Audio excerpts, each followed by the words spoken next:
Hello guys, hello Earth Signs, hello Gemini, Libra, and Aquarius. Welcome dito sa aking channel, Kapalaran 888. Welcome. Alamin natin kung anong messages, vibration, gabay energy para sa inyong lahat. General reading, so pwede kang makaresonate. Okay. Earth Signs, home. Home, family, and tribe. Okay, sa araw na ito, ang nakikita ko sa'yo dito is nakafocus ka sa loob ng tahanan. Nakafocus ka sa pamilya, sa anak siguro, sa magulang, sa kapatid, or sa kung kanino man to. So, 35 siya is 3 plus 5 is 8. So, ibig sabihin, it's money, tangible, infinity. So, siguro nakafocus ka sa pangangailangan ng iyong pamilya. Okay? So, may journal ka dito. So, ibig sabihin yan, today is, sinusulat mo siguro, isusulat mo yung mga needs ng family. Parang gano'n yung budgeting. Parang nakikita ko siya dito na today is mag-budget ka tungkol sa budgeting ng family, or pwedeng yan ay sa mga goals mo or sa mga gusto mong gawin for this month of November, or pwedeng for the rest of 2024, or pwedeng nagmamanifest ka para sa pamilya mo ng 2025. Okay? So, comment down below if you're resonated. Pwedeng yung iba gustong magpatayo ng bahay, parang ganon. Or pwedeng yung iba, makakatanggap kayo ng letter from your family, from home, or pwedeng ikaw ay nagsusulat ka ng letter papunta sa pamilya, or pwedeng yun, hindi mo makontak yung family mo, parang ganun. So, comment down below if ano yung tungkol sa home na yan. Okay. Ace of Cups. Umapaw yung cups mo eh. So, hindi naman masyadong negative to, or wala namang negativity tayong nasa-sense dito. So, masaya.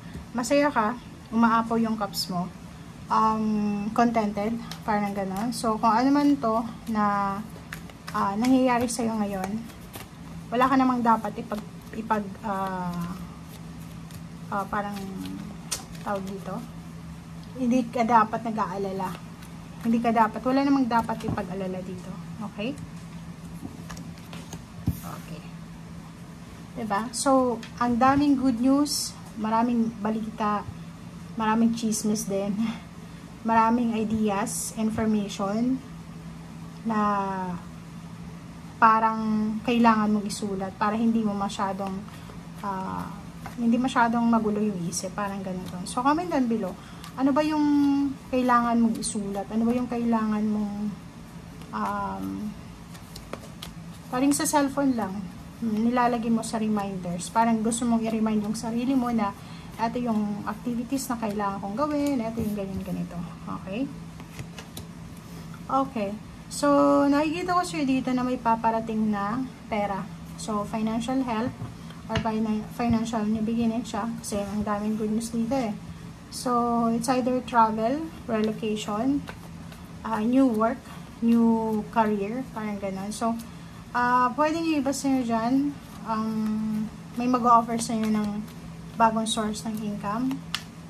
Or pwedeng may magpautang sa inyo ng pera, parang ganun. So, comment down below if you're resonated. Okay. Diba? So, makakawakan mo yung perang yan. Ano man yan na minamanifest mo sa lapi, magkano man yan.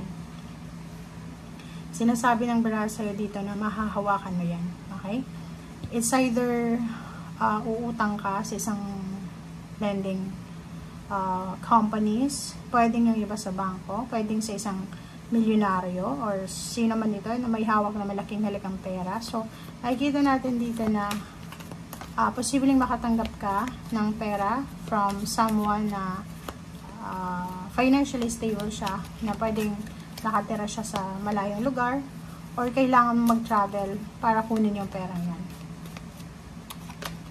Okay, so ano man itong financial scarcities, financial trouble, problems na pinagdadaanan mo sa ngayon, ay posibleng makaka-recover ka. Tingnan mo, diba? Kita mo ba?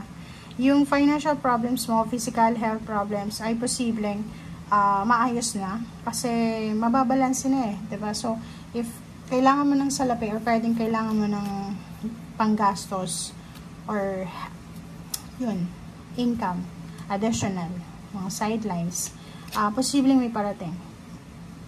If, for example, ikaw yung hindi capable para makakuha ng ganitong halagang pera or ganitong amount of tangible things, material, may kapamilya ka, may member ka ng family na pwedeng siya muna yung mag-provide sa'yo. Kaya, may Knight of Pentacles kasi pwedeng hindi yan galing mismo sa'yo, galing yan sa isang tao. Okay? Okay, so nakikita ko sir dito, may hinihintay ka. It's either 3 months ka nang naghihintay or pwedeng kailangan mong maghintay pa ng 3 months or pwedeng 3 weeks or 3 days.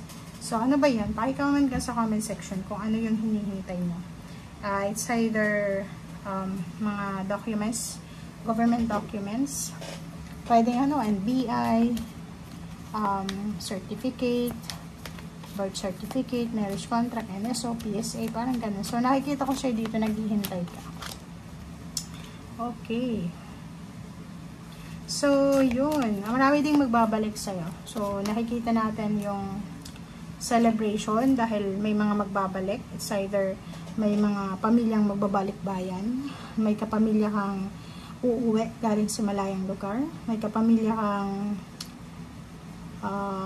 matagal lang hindi nakakauwi ng Pilipinas, pwedeng sila umuwi ng Pilipinas, o pwedeng nasa Pilipinas lang pero malayo yung lugar nila. So, unexpected ito na encounter, basta may babalik sa'yo. Babalik sa'yo na siya yung magiging dahilan para mag-celebrate ka. Or siguro 3 years, 3 months, or several months na hindi kayo nagkita. And makikita ko na masaya to. Okay? Masaya yung encounter na yan.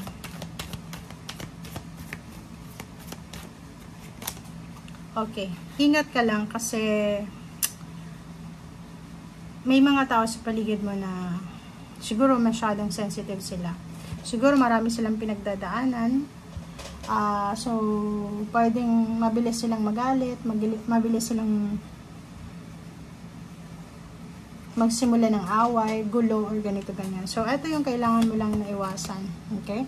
Kasi kahit saan ka naman pumantay, kahit sa palengke lang, kahit sa tindahan, pwede ka makakuha ng ganito.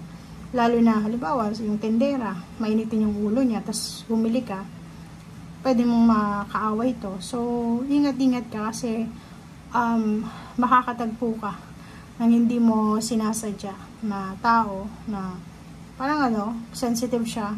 Siguro pagod, puyat, may problema. So, mabilis siyang magalit. So, yun lang ang kailangan maiwasan. Okay? Lalo na sa pagka-travel mo.